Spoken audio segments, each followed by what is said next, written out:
नाज़रीन, मुतालबा सिर्फ एक है, छोटा सा मुतालबा कि इमरान खान से मुलाकात करवा दो।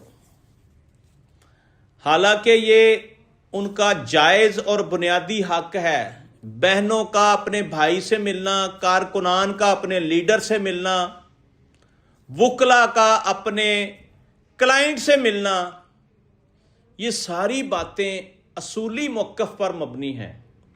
और इसके साथ साथ ये जो लोग हैं पहले लिस्टें भेजते हैं और इन लिस्टों की अप्रूवल तो आ जाती है कि जी ये लोग आ जाएं, हम इनकी मुलाकात करा देंगे।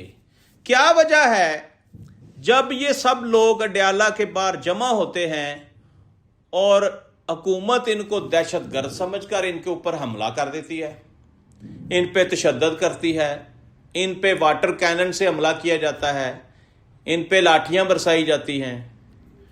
ये पाकिस्तान के शहरी नहीं हैं,